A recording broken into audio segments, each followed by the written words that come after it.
Gurdjieff यह सदी का एक अद्वितीय महागुरु था। उसने अपने शिष्यों को सबसे पहले यही सिखाया कि दिन में होश बनाए रखना, लेकिन बात यहीं खत्म नहीं होती। धीरे धीरे वह उन्हें यह भी सिखाता कि नींद में भी होश बनाए रखा जा सकता है। उसकी पूरी साधना की जड़ यही थी कि जैसे ही तुम सोने लगो, स्मरण रखो यह स्वप्न है।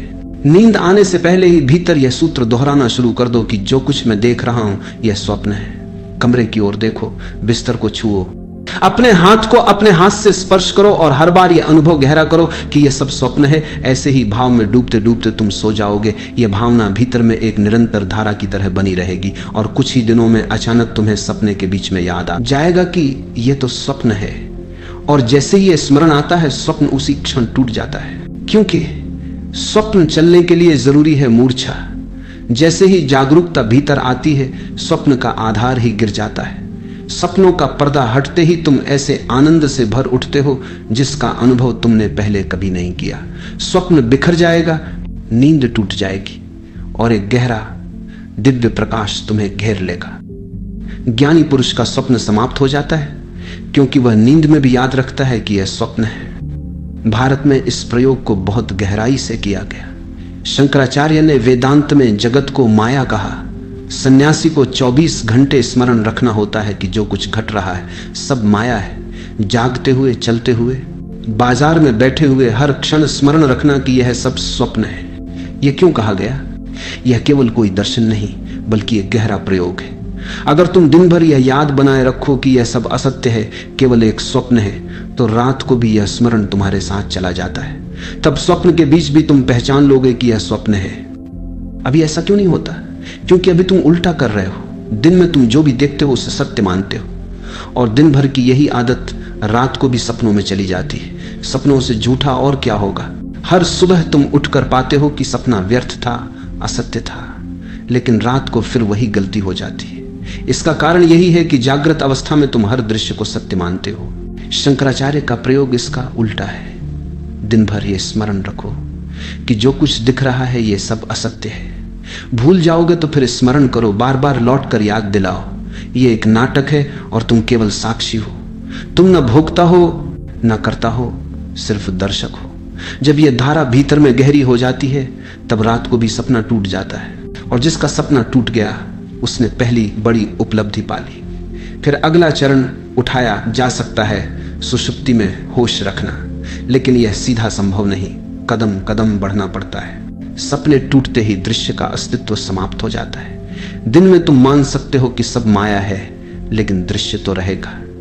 दीवार रहेगी, दरवाजे से ही निकलना होगा, भोजन करना होगा, भूख मिटानी होगी। बाहर की दुनिया तुम्हारे मानने या न मानने से समाप्त नहीं होगी। लेकिन स्वप्न में एक अद्भुत बात है, जैसे ही तुम पहचानते हो कि यह माया है, दृश्य स्वयं गायब हो जाता है।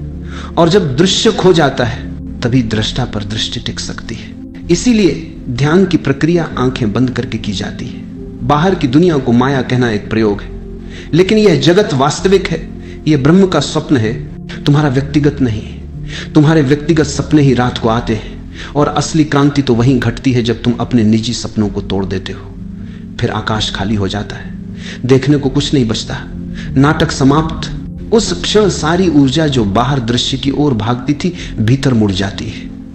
यही ध्यान है, यही अंतर्मुखता है। और जैसे ही ऊर्जा भीतर मुड़ती है तुम सुषुप्ति में भी जागे रह सकते हो।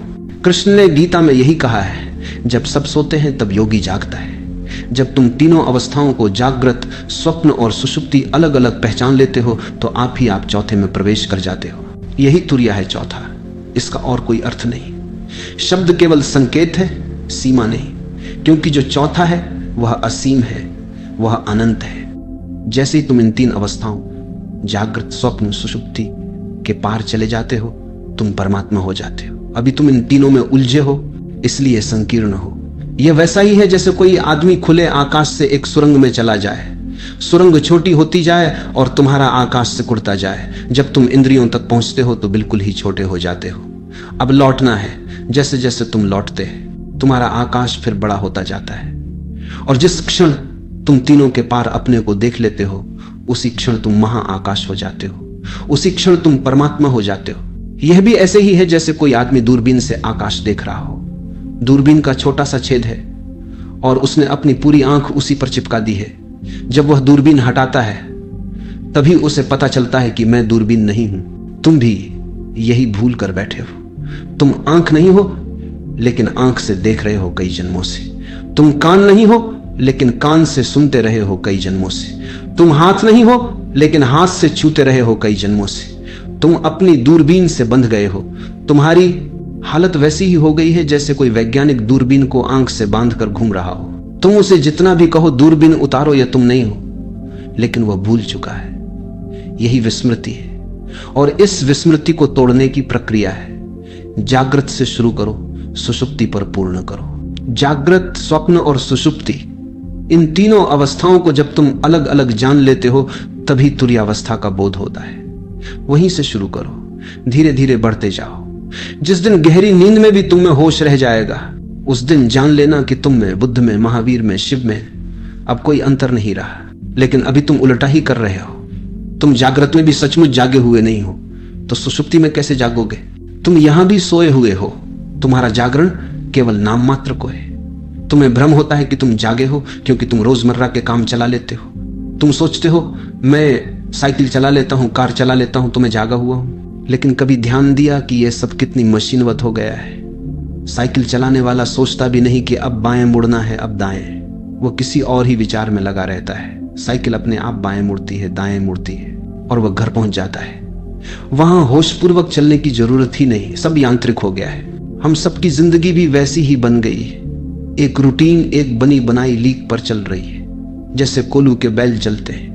रोज उसी चक्कर में।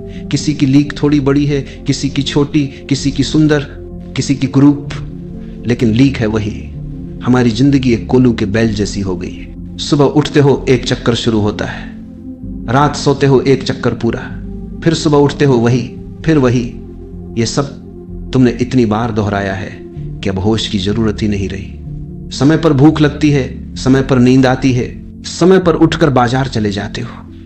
पूरी जिंदगी एक वर्तुल में सोए सोए ही गुजर जाती है। अब सोचो कब जागोगे, कब अपने आप को झटका दोगे, कब इस लीक से बाहर निकलोगे, कब कहोगे मैं कोलू का बैल होने को तैयार नहीं हूं। जिस दिन यह झटका तुम्हारे भीतर उठेगा उसी दिन से परमात्मा की यात्रा शुरू हो जाती है। मंदिर जाने से तुम धार्मिक नहीं हो जाते, वह भी तो तुम्हारी लीक का हिस्सा है। तुम वहां भी चले जाते हो क्योंकि तुम सदा जाते रहे हो। तुम्हारे माँ बाप जाते रहे, उनके माँ बाप जाते रहे, तुम वही शास्त्र पढ़ते जाते हो क्योंकि वही चलता आया है। लेकिन यह सब कोलू की लीक है। क्या तुम कभी होशपूर्वक मंदिर गए हो? होशपूर्वक अगर जा सको तो मंदिर जाने की जरूरत ही नहीं रह जाएगी। जहां होश हो जाएगा वही मंदिर है, होश ही मंदिर है। लेकिन ईसाई चर्च की ओर जा रहा है, सिख गुरुद्वारे की ओर, हिंदू मंदिर की ओर, सब अपनी अपनी लीक पर बंधे हुए हैं। तुम्हारी यह सोई हुई अवस्था तुम्हारे अलावा कोई नहीं तोड़ सकता। पहली बात तो यही जान लो कि तुम्हारा जागृत भी सोया हुआ है और योगी की सुषुप्ति भी जागी हुई है। तुम बिल्कुल उलटे योगी हो और जिस दिन तुम इससे विपरीत हो जाओगे उसी दिन जीवन का सार सूत्र तुम्हारे हाथ आ जाएगा। तीनों को अलग अलग जान लो तो जानने वाला तीनों से अलग हो जाता है। तब तुम मात्र ज्ञान हो, इसके अतिरिक्त कुछ भी नहीं। तुम केवल होश मात्र हो। लेकिन तीनों से अपने को तोड़ना है तभी तुम चौथे में उतरते हो।